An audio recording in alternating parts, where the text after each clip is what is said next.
On the morning of June 10th, 1912, an entire family lay dead in their beds, and the killer walked out into daylight without a name. The town of Villisca, Iowa, sits on the border between Missouri and Kansas.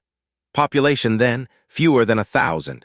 The kind of place where everyone knew their neighbors' routines, where doors stayed unlocked, where a scream in the night should have meant something. But on that June morning, screams had come and gone, and by the time the sun rose, 8 people were dead in a single house. Exhibit 1, the victims. Henry Moore, age 58. His wife, Sarah, 51. Their 4 children, Herman, Mary Catherine, Arthur, and Paul, ages 14 down to 4. And 2 house guests, Ina and Boyd Jones, visiting from Kansas. 8 people, 1 house, all dead by axe and knife. The scene itself bore marks of deliberation. The killer didn't rush. Henry Moore's body showed defensive wounds. He'd fought back. The children were found in bed, some covered with blankets, suggesting the killer had arranged them after death. This wasn't a robbery gone wrong.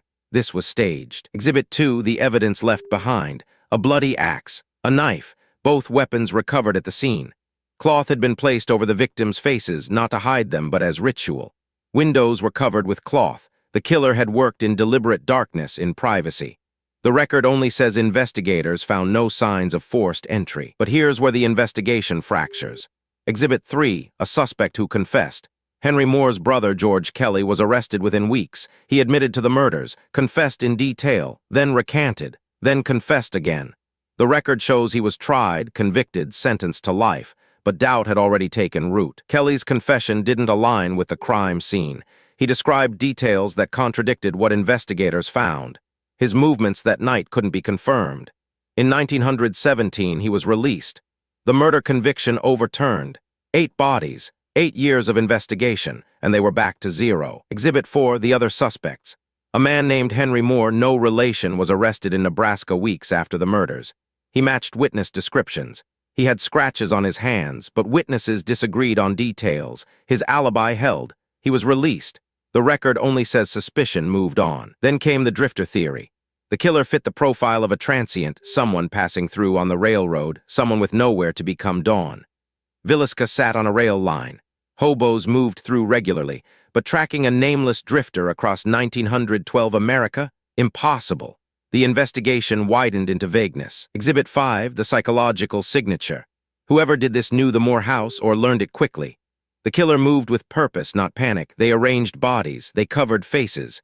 They worked for hours inside that home.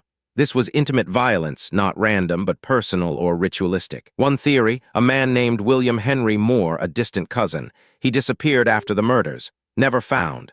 The record notes he had a history of instability, of violence, but history and disappeared don't equal proof. By the 1930s, the trail had gone cold. Exhibit 6, the case that wouldn't close. Between 1912 and 1950, Villisca saw 3 separate grand jury investigations, multiple arrests, multiple confessions, multiple recantations, yet no conviction that stuck. No killer ever served time for those 8 deaths. The Moore house still stands in Villisca. It's a historical site now. Visitors walk through rooms where 8 people died, trying to imagine the killer's movements, the sounds, the hours of darkness. But the house keeps its secrets. The walls don't speak. What we know, 8 bodies in one night. What we don't know, the killer's face. Over a century later, Villisca has produced no DNA, no clear confession, no definitive answer. The case file remains open, not because new leads surface, but because none of the old ones led anywhere. The Villisca murders stand as one of America's first unsolved mass killings.